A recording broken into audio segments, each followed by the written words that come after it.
Good evening, everyone, and welcome to the Raging Hot Mics podcast. I'm Chika, and thanks for watching. If you're watching me, please smash the like button, subscribe, and then drop your comments.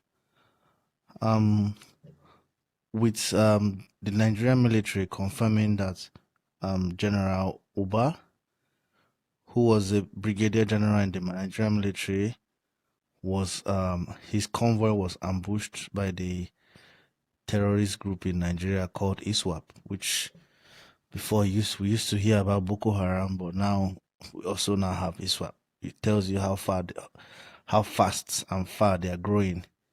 That they now have two sects. Because back in 2009, it was just Boko Haram, and now we have ISWAP, we have Boko Haram. Both are deadly, and regular individuals don't even know the difference between the two in ideology. It's just two groups fighting for negative supremacy.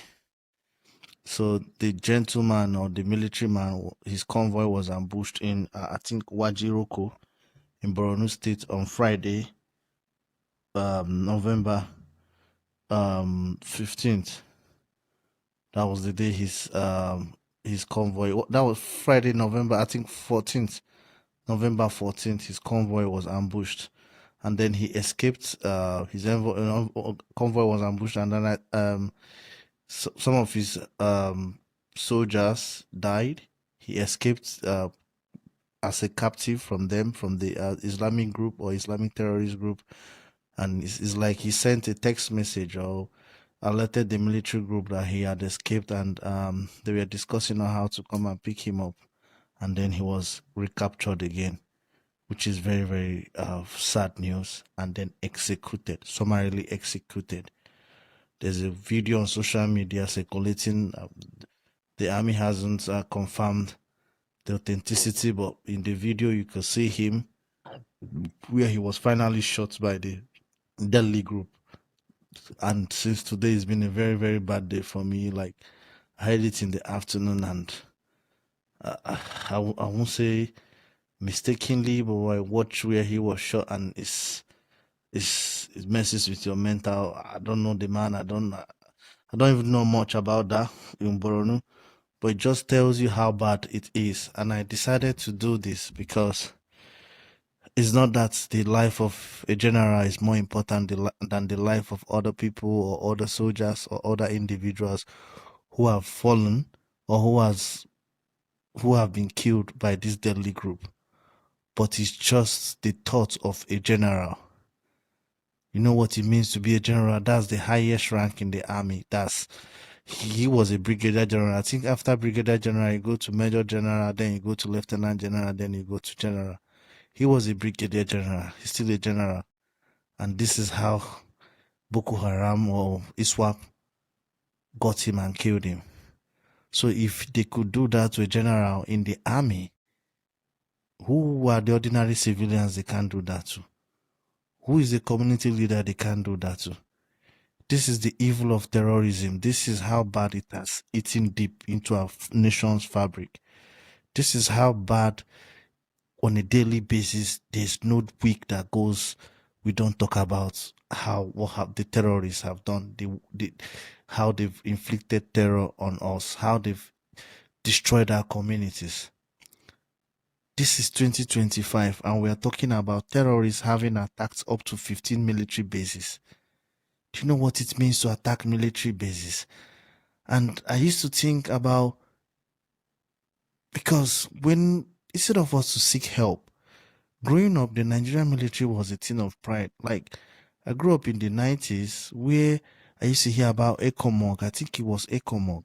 Economic, I don't know what it was, but it was ECOMOG. And you had lots of Nigerian soldiers fighting in Liberia. I can remember Liberia a lot. I can remember Sierra Leone. I can remember Liberia. I remember Sierra Leone. They told me stories of South Africa also, but I didn't witness that. But I remember very, very well Sierra Leone and Liberia. And there's a documentary online about Samuel Doe and Chastello, where if you watch the documentary was Samuel Doe, he came to see the officials of the ECOMOG soldiers, and He was captured by, I think it was something Johnson. Johnson captured Samuel Doe inside. If you look at the documentary, it made it clear that it was after the Nigerian soldiers left the common headquarters, and I think it was the Gambian soldiers that took over. That was when Samuel Doe was captured, and he made it clear that if it was the Nigerian soldiers, there was no way it would have been captured. I mean, I watched this documentary just last year. I'm talking about years back when Samuel, so many years. I didn't even know when Samuel Doe was president. I knew Charles Taylor, but I didn't know Doe. And the commentator was saying that if it was the Nigerian soldiers, nothing would have happened to Samuel Doe on that very day. That tells you how sophisticated Nigerian soldiers are. That tells you how strong Nigerian soldiers are. That tells you how respected they are. And yet they can't crush Boko Haram. Doesn't it bother you? Doesn't it shock you? Doesn't it shock you that the soldiers cannot? That tells you it's an inside job. That tells you there's something very, very systematically wrong with our country. That tells you it's not just about the soldiers. There is something the politicians are not telling us. There's something the government is not telling us. There should be transparency. There should be accountability. It should. Because, first of all, some of this, so if you see the kind of arms these soldiers are using, if you see the kind of guns, if you see the kind of boats, where are they buying these things from? Where are they getting it? How do they import it? How do they get it? Where are they getting it from? Where? They get people, they get keys, they kidnap people, they abduct people, and they ask for ransom. How do they get paid? How do they communicate? I don't just understand this. There's I don't know. The network providers know these numbers. How do they register those SIM cards? How do they make calls? I don't understand. Why can't we get to the root of this? Why are we playing politics with people's lives? Why I'm looking at here, it says up to 400,000, 500,000 people dead. And this number is not even up to that. This number is not 500,000 doesn't make justice to the number of people that have been killed. More than 1 million. The economy of that region is gone. There's no economic activity. There's none. The whole of Northeast is gone. There's no economic activity. It's just to get a location and share the money. That's what they do right now. Because how do you blame them? They can't go to farm. They can't do anything. Boko Haram or terrorists have taken over. They have taken over the country. Security is a fundamental human right of the citizens. It's fundamental. It's a human right. They pay their taxes. You see a government talking about overhaul of the taxing system is going to start next year, but the people you are taxing are not safe. They are not safe. This is since 2009. This is 2025. Yet we are still in this. We are still running around the circle. Today I was watching Arise television today, and Rufai said something I didn't even realize that the United Arab Emirates had contacted Nigeria under the Buhari regime and told them they have the list of those who are financing terrorism. The list is ready. I'm not saying we should rely on whatever United Arab Emirates provide. No, but we can ask for the list and look into it. We can always ask for it. And then they keep telling you we're a sovereign nation. Sovereign on what? Sovereign on resources? Sovereign nation because you want to take all the resources and share it within yourselves? Is that sovereignty? We are not sovereign. How can you be sovereign when so many parts of the Northeast have been overtaken by bandits? There's no Nigerian flag in those areas. There's Boko Haram flag. There's ISWAP flag. Are you sovereign? Are you sovereign? There was a video on social media where the two groups were fighting themselves and they were shooting themselves in the boat. How can you say you're sovereign? You're not sovereign. You're sovereign when it comes to sharing money. You're sovereign when it comes to sharing allocation. You're sovereign when it comes to making NPC to account. You're sovereign when it comes to get allocation. You are not sovereign. What is the meaning of sovereign? Are you sovereign? You are not. You are only sovereign when it comes to allocation. You're sovereign in sharing all the money, all your money. You're not sovereign. If it's not Fulani headsmen, it's Aswap. If it's not Iswap, it's Boko Haram. When will this end? When? If you can't do it, you ask for help. We don't care how the job is done. We don't care who does the job. All we need to do, all we need is the job to be done. Nigerians don't care. We don't care. Whoever can do the job. And don't put this on the military. No. No. It's not on the military. There's something hindering them. There is something. There's an obstacle which only the government knows. If you make any comment on social media today, the DSS invites you and they claim for national security.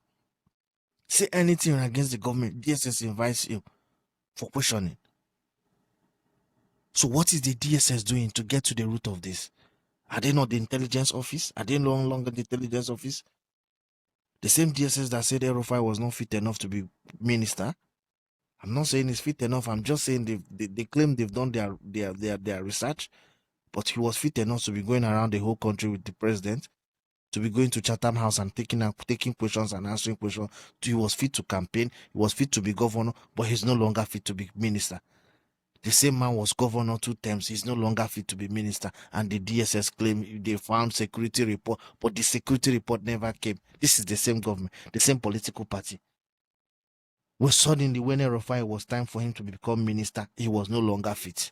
But he was a 2-term governor. He was a member of whatever committee they're asking for. He was minister of FCT for years, for 4 years or 3 years, but he was fit. But the report finally came on after 4 years, he was no longer fit. But the DSS cannot do their research and find out who is sponsoring Boko Haram. Who are the individuals involved? We are a laughing stock. We are a laughing stock all over the world. We're a laughing stock. Do you know that the Nigerian military has over 180,000 active military men and over 150 to 100 generals? And this particular general, this is even the second general that was killed, that has been killed. The first general was Brigadier General Zikuzi. He was killed in, I think, 19 or 2013, one of them, Brigadier General Zikuzi. This is the second general that has been killed. Do you know how easy it is for these Boko Haram boys or these ISWAP boys to recruit young people? Because when you see them killing a general, why wouldn't you join them? It's easy. It's easy to convince the boys out on the streets, the boys who are not educated, that you better join them. When a general is killed, are you for real? We're a laughing stock. A general has been killed.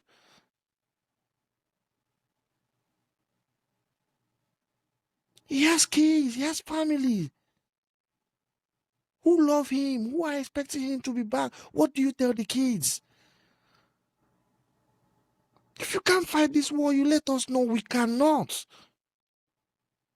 You are seeing people going to meet communities. You are seeing politicians meeting these people, these same terrorists, and claiming they are going for peace talks.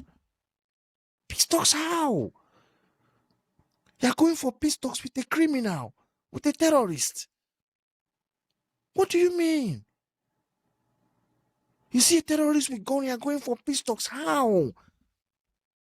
That is a failure of government. This is bad. It is so bad. Every politician should hide their head in shame. Every one of them. Everyone. When you need the military, you call upon them. The highest, a convoy of a general ambushed, captured, he escaped, he was recaptured. He was murdered like a bird. General commanding troops. We should be ashamed of ourselves. And we'll claim that US only wants to come for our oil. Which resources? Which resources? Tell me one basic thing Nigerians enjoy from the government. None. None. There's none. There's no EBT. There's no Section 8. There's no tax return. There's no health insurance. There's no dental insurance. There's no security. Then what do the people enjoy? No steady power supply. And if you're in the south, you're thinking, oh, it's none of my business. Isn't there not? No. They're coming down gradually. We're hearing reports about in Kwara State now.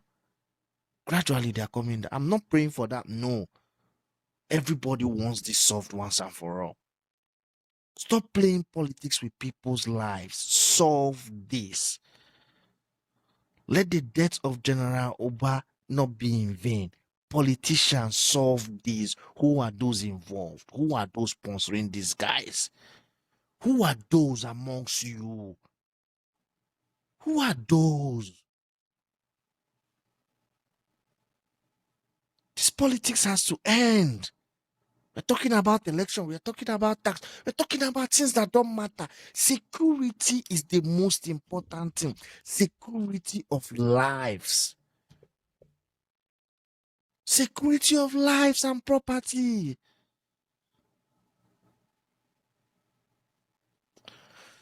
Join us next time for another episode of I'm pissed off, but join us next time. Thanks for watching. May the soul of General Uba and the soul of the faithful departed rest in peace. Amen.